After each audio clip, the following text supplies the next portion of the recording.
Hello, my name is Melissa Finley, and this is the presentation called Dueling Dates and Fact Fights, Resolving Evidence Conflicts, Part 1. The fourth element of the genealogical proof standard, created by the Board for Certification of Genealogists, states that we must make a resolution of conflicting evidence to reach a sound conclusion in our genealogical research. But what is conflicting evidence? The Law Dictionary website provides this definition. Conflicting evidence is evidence that is taken from different sources that contradict each other. In this class, part 1 of 2 of Dueling Dates and Fact Fights, we are going to talk about where and why we might find conflicting evidence in our research.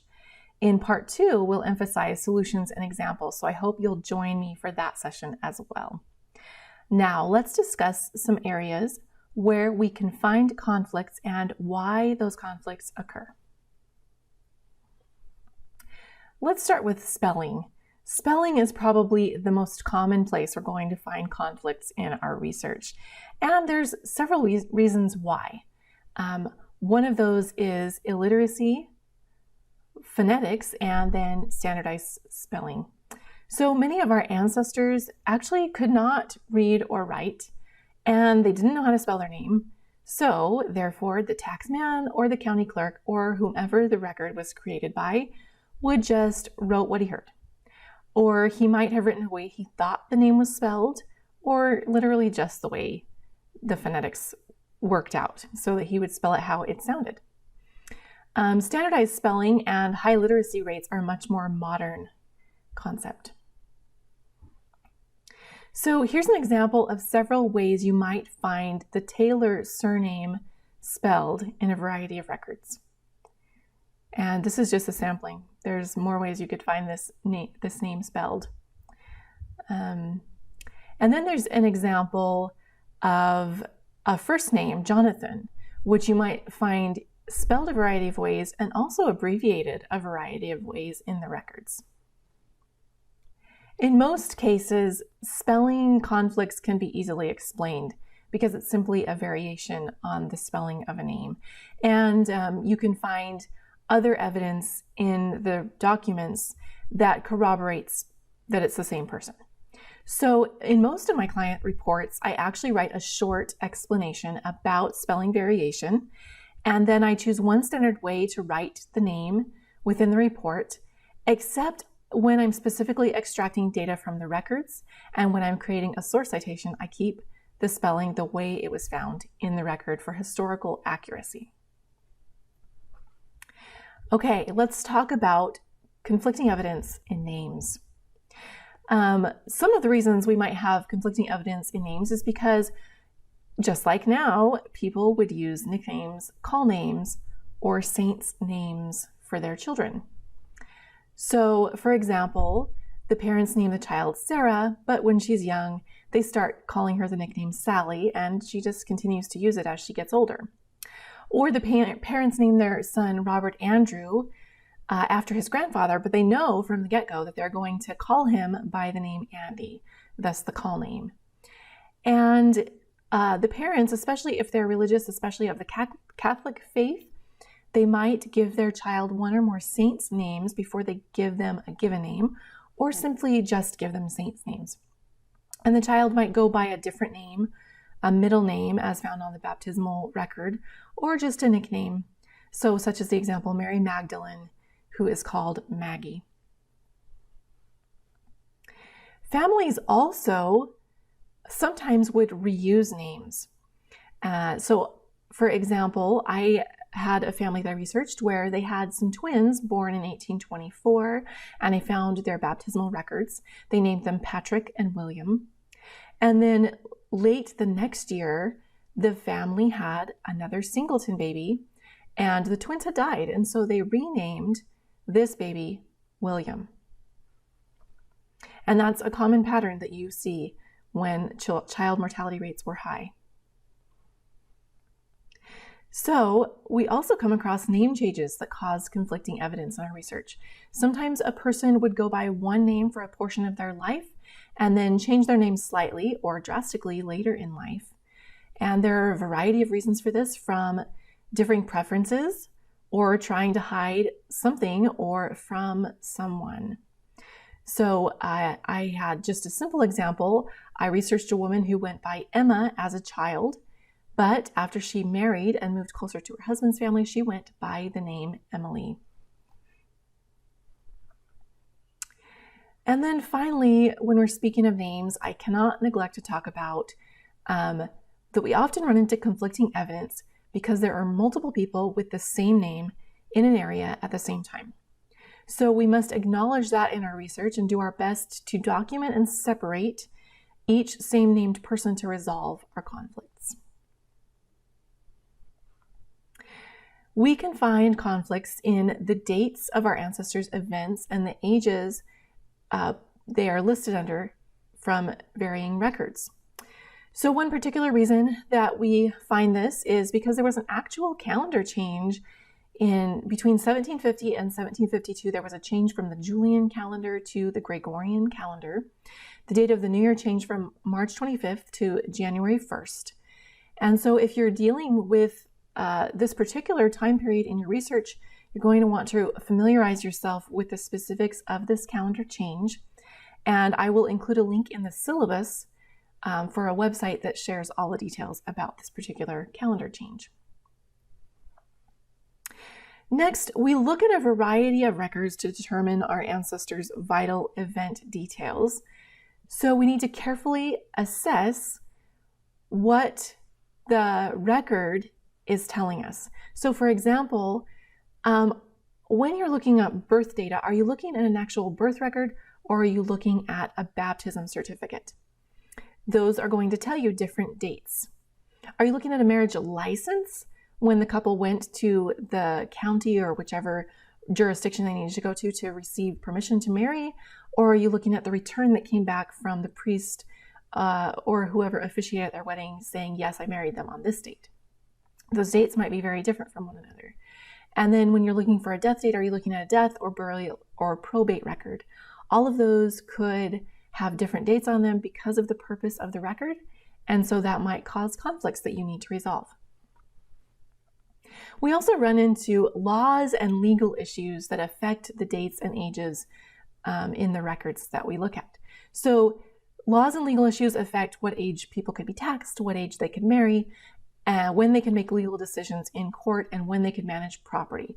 So if we aren't interpreting the laws and the records correctly, we might come across conflicting evidence. We can also know that sometimes people try to get around the law, and so the records might not be accurate because they were trying to fudge a little bit to get around the law.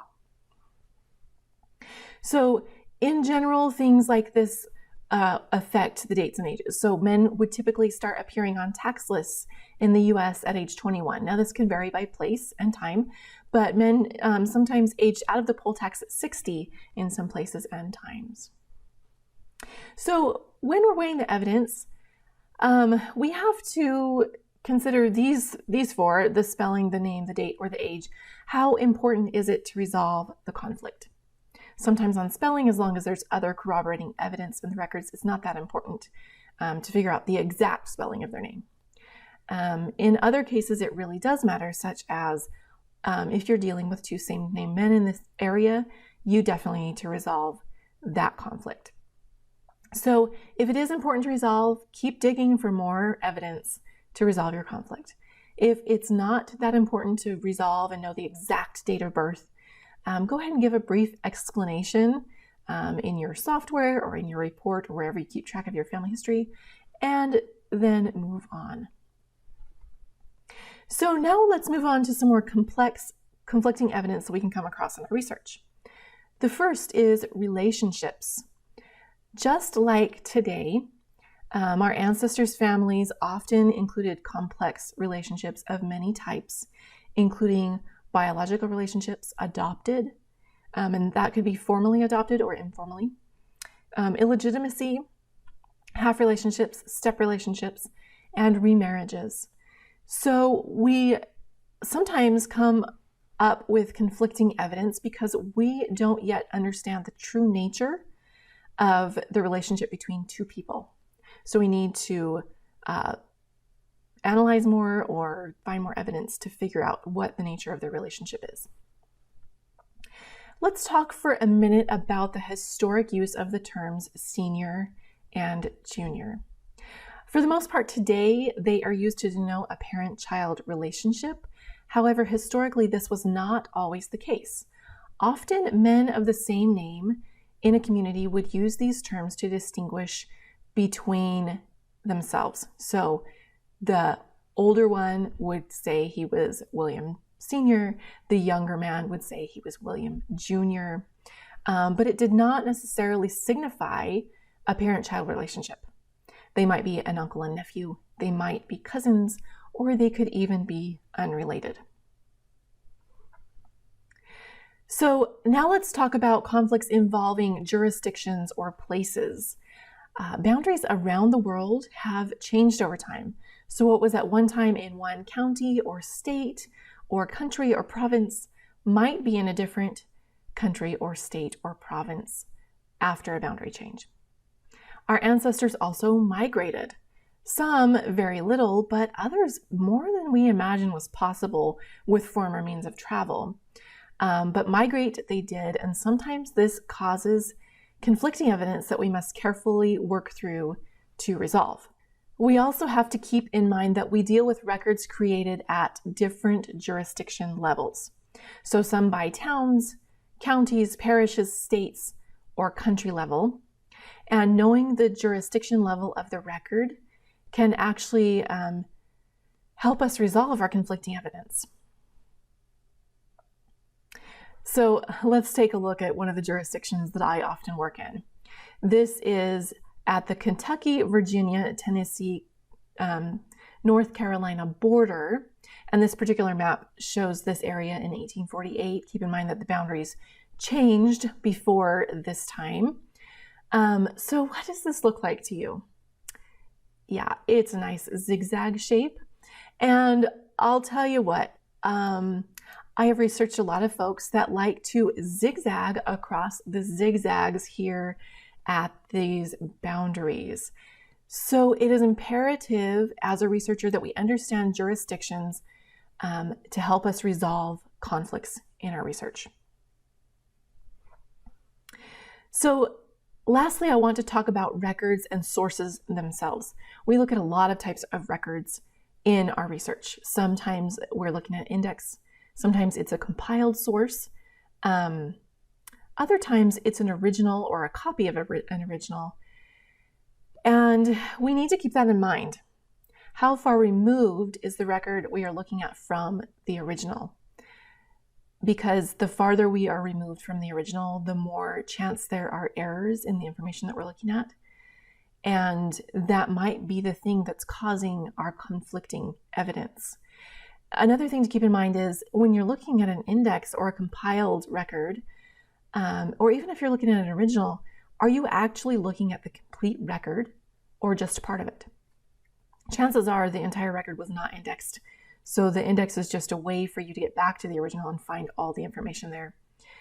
But sometimes even when we're looking at something, say a probate paper, that might not be the entire probate case. And so we're missing information there that might help us to resolve our conflict. So we need to understand what record we're using and if we have all of it or just part of it. Thanks for watching part 1 of Dueling Dates and Fact Fights, Resolving Evidence Conflicts. I hope this class has helped you understand a little better where and why you might find conflicting evidence in your genealogical research. Be sure to tune in for part 2 of this presentation where we're going to look at examples and solutions for our conflicting evidence. For even more great content, visit the RootsTech homepage.